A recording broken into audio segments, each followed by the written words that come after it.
Achei um vídeo aqui que parece interessante. Vamos ver se é... 10 companhias que trabalharam com a Alemanha nazista na Segunda Guerra Mundial. Caralho. E essa abertura do vídeo ficou parecendo aqueles caderninhos, sabe? De caligrafia bonitinha. O que é? Parada tipo escravidão. Ai, que lindo a caligrafia, tal, não sei o quê. Aí coloca escravidão. Caligrafia nessas...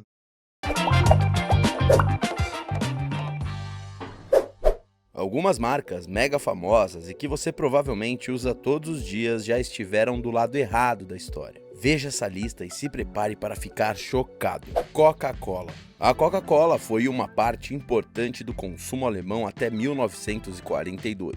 Quando a guerra começou, os produtos da Coca-Cola não eram mais vendidos até que o diretor da unidade alemã da Coca-Cola, Max Kate, mudou a marca para Fanta, para manter o apoio do público alemão à guerra sem precisar danificar a imagem e o nome da Coca-Cola nas outras partes do mundo. Então, mesmo que os produtos...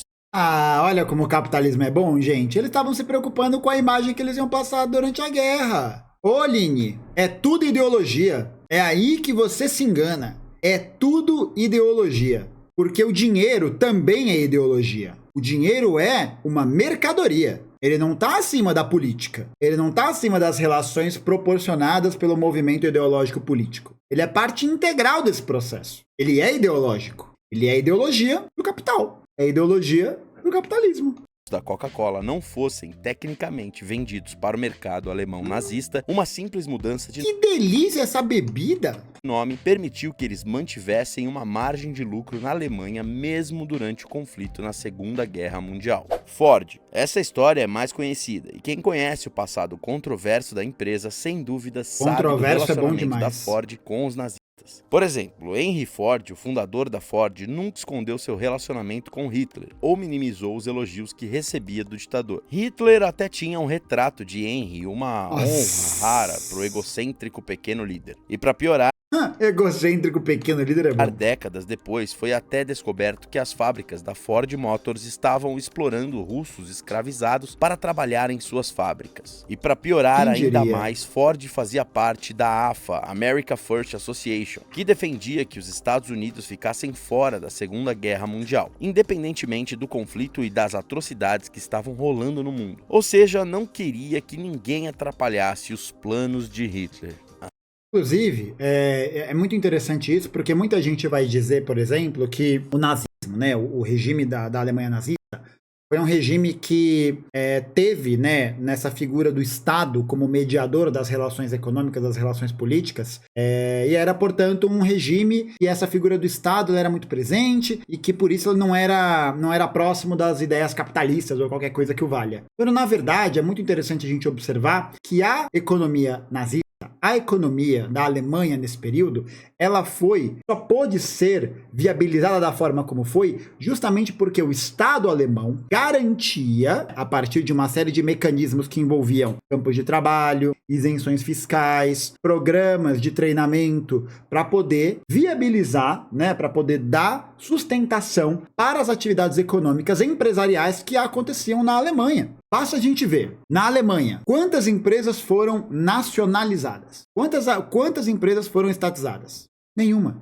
A burguesia alemã deixou de existir enquanto classe na Alemanha nazista? Também não. Ou seja, e aí é isso, né? A gente tá vendo esse vídeo aí que fala sobre essas ajudas empresariais. E isso é fundamental para a gente poder entender que o regime nazista era um regime que era diretamente, intimamente ligado com as perspectivas e os projetos da classe dominante alemã. E não havia nenhum problema em relação a isso. Nenhum problema em relação a isso. Porque todo o plano político e ideológico que a Alemanha nazista era defensora, fazia, parará, piriri, pororó, era a mesma linha de pensamento que liberais defendiam.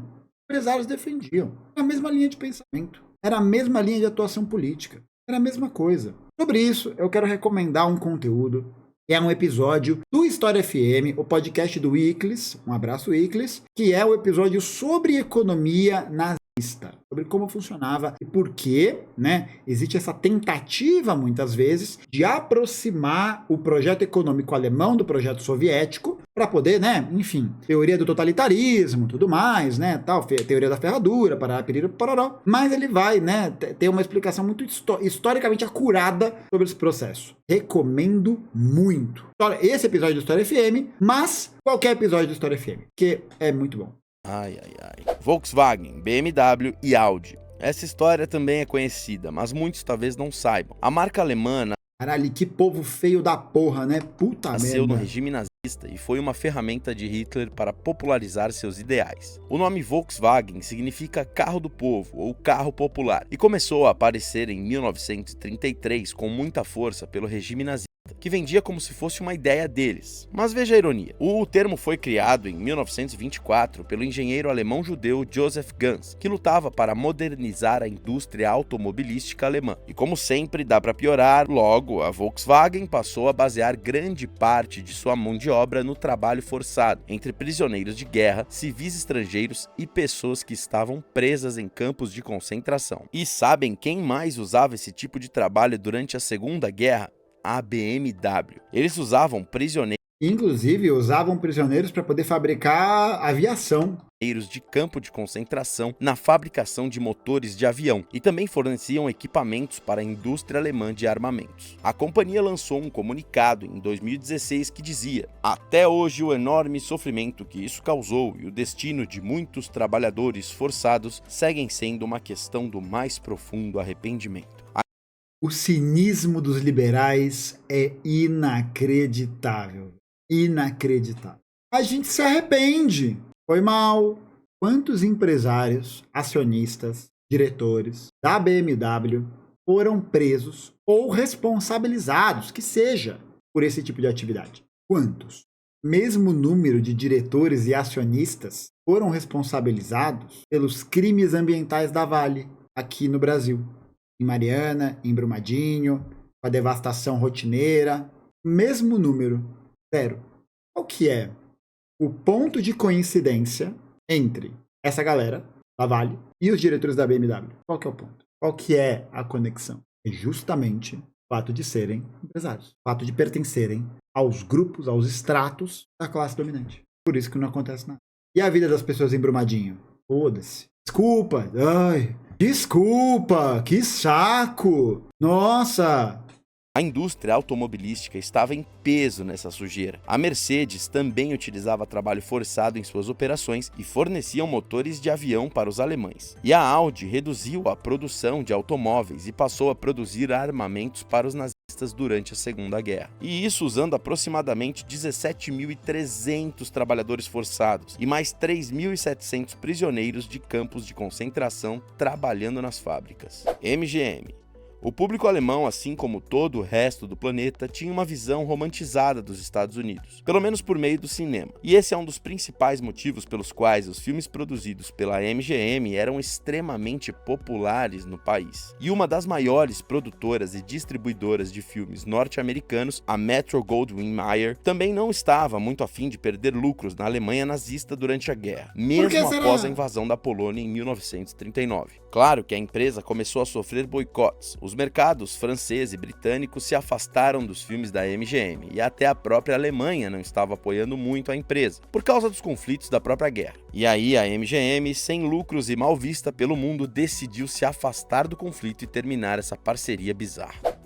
Quem diria, né? Quem diria? A gigante da tecnologia e dos eletrônicos foi e ainda é responsável por... E dá pra ver, isso que é interessante, né, gente? A gente começa a perceber que existem uma série de nuances e uma série de estruturas que capilarizadas vão levar justamente para esse apoio incessante dos grupos empresariais, das economias capitalistas ao regime nazi-fascista.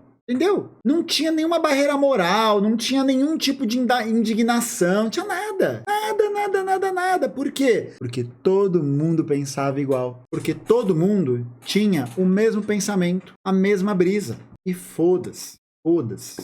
É igual os empresários da época do Bolsonaro, do Temer, de antes, em qualquer momento. Caras que apoiaram o discurso negacionista, que apoiaram cloroquina, que apoiaram não sei o quê.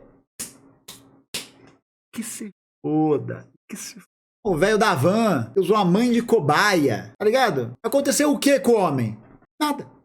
Não aconteceu nada. empresas que apoiam Israel. Não aconteceu nada. Pelo contrário, o velho da van virou e falou: vamos estabilizar o Brasil, pacificar o Brasil, vamos ficar de boa, tomar um tacacá. E aí, o cara, hoje, é um dos varejistas beneficiados pela política fiscal de taxação de brusinha da Shein, da aplicação de uma legislação que taxa você, que é um fudido, que é uma fudida, pra blusinha. Enquanto o velho da van, que tem rendimento de capital, tá ligado? Que é um burguês. Ele não sofreu nenhum tipo de responsabilização. Pelo contrário, ele recebeu prêmio. Ele recebeu benefício. Tá ligado?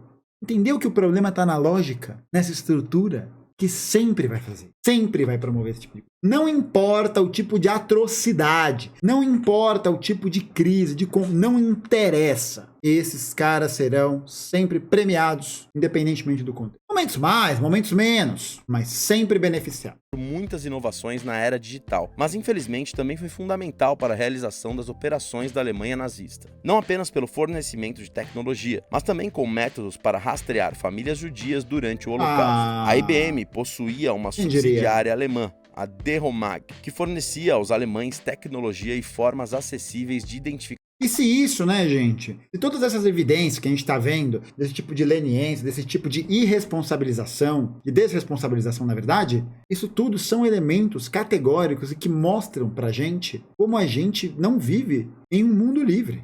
A gente vive em um regime ditatorial burguês. Por quê? Porque a burguesia faz o que ela bem entender. Tira direito, tira recurso, tira tudo. E foda-se. Mata a gente que é contrária. Persegue, exila, aplica golpe de Estado. E ó, foda-se.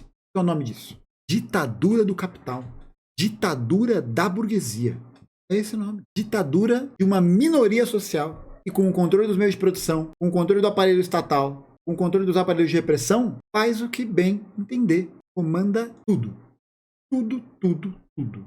E atravessa e atropela quem precisar atravessar. Judeus e outros indivíduos considerados indesejáveis na perseguição que estava acontecendo pelo regime. Isso permitiu que eles rastreassem e registrassem as populações judaicas e as encaminhassem para os campos de concentração. E essa ferramenta foi essencial para ajudar o regime nazista a realizar o Holocausto de forma eficiente. Hugo Boss, a famosa marca alemã de roupas e perfumes, foi fundada em 1924 todos os uniformes. por Hugo Ferdinand Boss. Durante a Segunda Guerra, a empresa produziu uniformes para o exército nazista e grupos ligados ao partido, como a Waffen-SS, braço armado da SS, que também era responsável pela vigia em campos de concentração, de acordo com relatos de testemunhas da época. No período, a empresa usou mão de obra de 140 trabalhadores forçados, a maioria mulheres, por alguns meses entre 1940 e 1950. E é muito foda, né? Porque você percebe que existe um apelo, né? Tanto do ponto de vista econômico, estético, para tudo que valoriza essa perspectiva. Tudo. Olha só como o conceito de estética, que ele vai ser importante, era fundamental para o regime alemão que houvesse essa apreensão e essa visão de que os nazistas eram mais bem vestidos, eles eram mais bonitos. Era fundamental. 40 prisioneiros de guerra franceses também trabalharam no local. Dr. Oetker, a empresa alemã que produz fermento em pó, misturas para bolos, iogurtes, pizzas congeladas e pudim, também teve seu envolvimento com o Partido Nazista. A empresa foi fundada pelo Dr. August Oetker em 1891 e depois teve como diretores filhos, netos e enteados, todos Oetkers. Durante a Segunda Guerra, quem comandava. Mas não tem hereditariedade no capitalismo, não tem benefício, não. Ele conseguiu com o próprio esforço. O enteado dele fez por merecer. A empresa era Rudolf August Oetker, que treinou na Waffen-SS, uma ramificação militar do Partido Nazista. Já sabemos onde isso vai dar, né? A empresa levantou fundos para pesquisas de questões raciais e forneceu alimentos para as forças armadas nazistas. A empresa também lançou uma nota de repúdio que diz, abre aspas, nós, como uma família, devemos aceitar que indivíduos agindo naquele tempo aprovaram e deram suporte ao sistema, e em alguns casos tomaram decisões que hoje nós gostaríamos que eles tivessem decidido de maneira diferente. Fecha aspas. Olha que merda de declaração! Olha que bosta de declaração! Lavou as mãos! Lavou as mãos!